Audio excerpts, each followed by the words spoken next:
Dímelo mi gente, what's up? It's your boy Gus back with another Q&A Fridays where I answer your burning hot questions about jewelry. As always, I put a post up on Instagram. I ask you to ask me any questions you would like to know about jewelry, about watches, about life, about food, or anything you want to ask me. And I'm here to answer those questions today. So without further ado, creep, hit that intro music.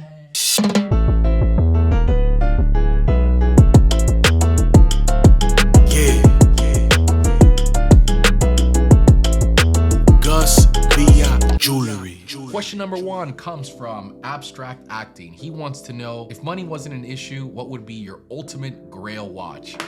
Oh, that is an insanely difficult question because I have crazy infatuation with watches. But if I had to choose one, because money wasn't an issue, I wouldn't go out there and get those Richard Milles. It's not my cup of tea as far as something that I would personally own. My ultimate Grail watch for now, because it changes tomorrow, it could be something completely different, but it would have to be the Vacheron Constantin 222 Historique. It is such a beautiful watch. It was released in 1977. It has a beautiful design. Actually not designed by Gerald Genta. It was designed by a 26-year-old designer at the time. Can you imagine designing such a beautiful watch at 26 years old? It's really incredible. It's so well proportioned. I think it would look beautiful on my wrist. I love a gold watch. I don't know why. Call me old school. I'm a sucker for a gold watch. One of my very favorite watches of all time used to be just an all gold date. I still love it to this very day. Maybe it's because I saw Tony Soprano. I'm such a big fan of the show, and he would always wear a gold watch. All this from a slice of gabagool. So it's something that I grew up wanting to wear my whole life. I think that is a beautiful watch. Right now, the value of one of those is probably between $115,000 and $130,000. So it's well over anything that I could personally afford. I think it's a beautiful watch, and it's probably my Grail right now. But ask me tomorrow and it'll probably be, I don't know, a Celestial Patek or something. I don't know, whatever the hell. But right now, a Historique 222 by Vacheron Constantin is just such a banger. It is my number one. Question number two comes from David 400. He wants to know, do you lose gold in any way when you wear two chains? You know, I didn't really think that this was a question to answer, to be honest with you, but there's so many people that have asked me this over time. This isn't the first time I get asked this, which is actually pretty weird. I didn't really understand why, but I guess it's because people think that because the two chains scrape each other, that it's gonna lose weight or that it may chip off. The answer is no. To be honest with you, they're gonna scratch.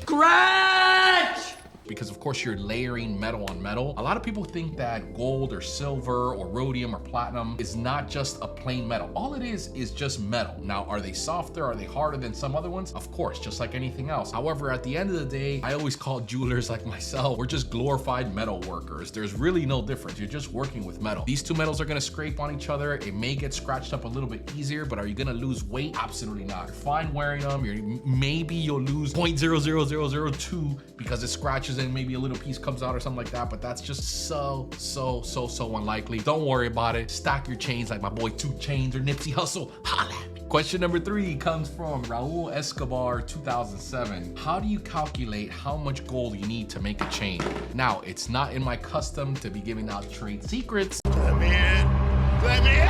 But it's a pretty easy answer. We grab the total weight that you're trying to make. So in other words, if you want a 500-gram chain and you add 45% on top of the material that you're gonna start with, and then you end up with whatever is desired. So for a lot of people who don't understand that, that means that whoever orders a 500-gram chain, I don't just start with 500 grams. I actually start with 225 grams extra. So in other words, 725 grams. After I shave it, after I clean it, after I do the whole 9 yards, polish it, I should end up with a ½ kilo chain. But the starter is always 725, aka 45% more. Great question. Question number four comes from CNT Beams _. Can you sue a jeweler for false advertisement on product specs? To be honest with you, I am not a lawyer. The district attorneys who prosecute the offenders, these are their stories. I don't know if you can or not. I mean, maybe someone that does practice law can tell me under the comment section down below. All I know is that from a business standpoint, it's not a good look. Whatever you say that you're going to do, that's what you have to deliver on. It's a pretty common practice. Unfortunately, many jewelers out there have the reputation of not doing that. They promise and under-deliver. I happen to think that it's something very very, very serious. You're a Gusfilla Jewelry, whatever you paid for is what you're gonna get. Not to make this thing a very serious undertone or have kind of a morbid vibe, but there are a lot of people that are screwing a lot of people over in this industry, and it's something that I absolutely detest. That's why I preach transparency. That's why we make these videos. That's why you can pick up the phone and call me directly. What's up? What's up?